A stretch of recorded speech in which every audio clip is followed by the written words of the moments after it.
Why do some businesses dominate entire industries while others work just as hard and never escape survival mode? It's not talent, it's not luck, and it's definitely not motivation.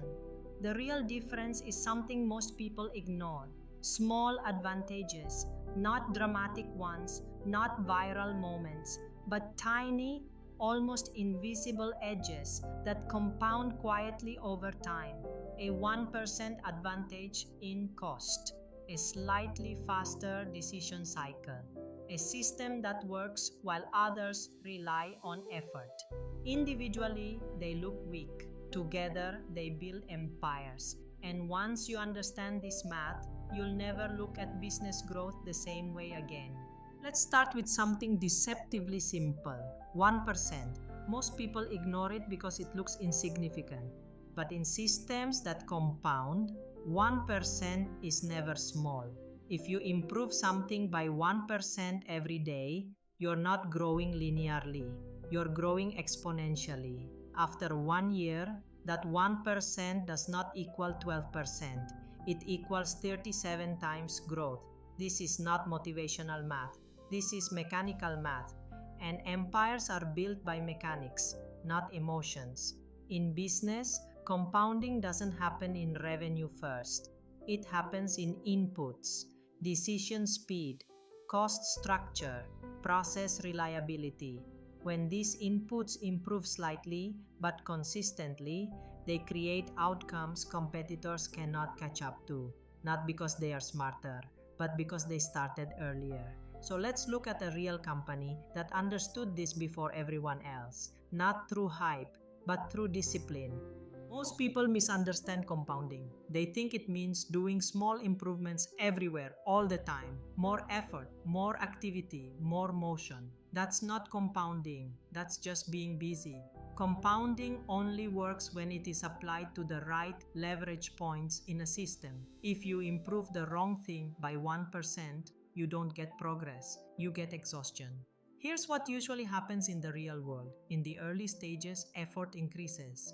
You show up more consistently, you work harder, you optimize processes, but results stay flat. Revenue doesn't move.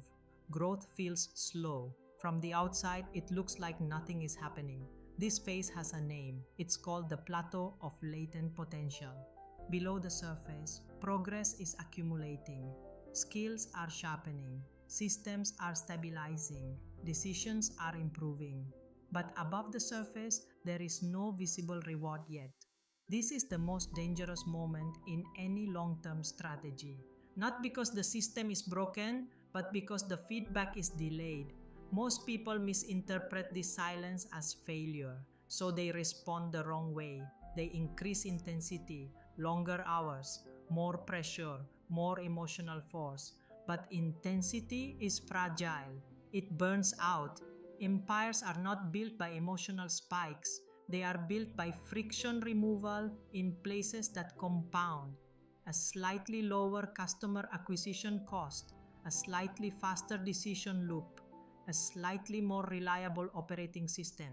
Each improvement looks insignificant on its own, almost boring, but together they create momentum. And here's the key insight most people miss. Consistency beats intensity, but only when applied to the right strategy. Compounding rewards patience, but only for those who chose the correct leverage point at the start. This is why great businesses don't grow dramatically at first. They grow quietly, efficiently, systematically, and by the time the curve finally bends upward, most competitors are already too tired or too late to catch up.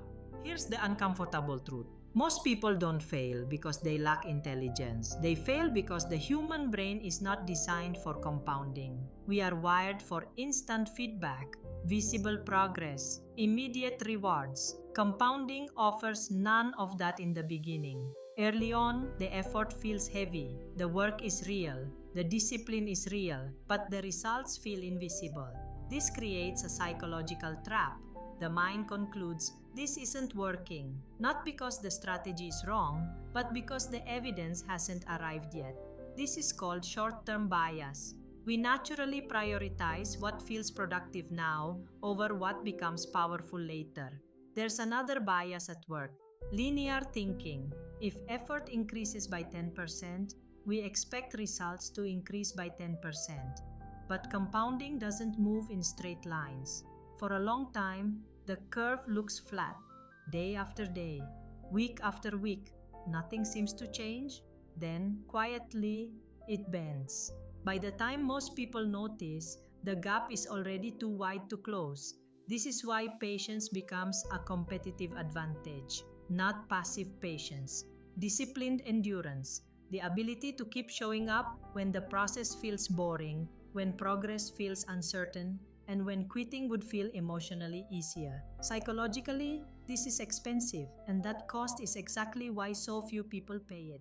Let me give you a real world example that most people misunderstand. Costco. From the outside, Costco looks ordinary. No flashy stores, no aggressive marketing, no endless product variety.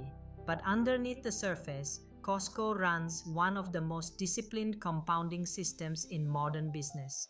Here's the key decision that changed everything. Costco capped its product margins at around 14%, lower tone. While competitors tried to maximize profit per item, Costco optimized something else: trust and volume. Lower margins meant lower prices. Lower prices increased customer loyalty. Higher loyalty increased volume. Higher volume lowered costs even further. Each step was only slightly better than competitors. But stacked together, they created a system that compounded year after year. Now, here's the part most people miss. Costco doesn't make most of its profit from selling products. It makes its profit from membership fees. That means the company is not incentivized to squeeze customers. It's incentivized to keep them coming back.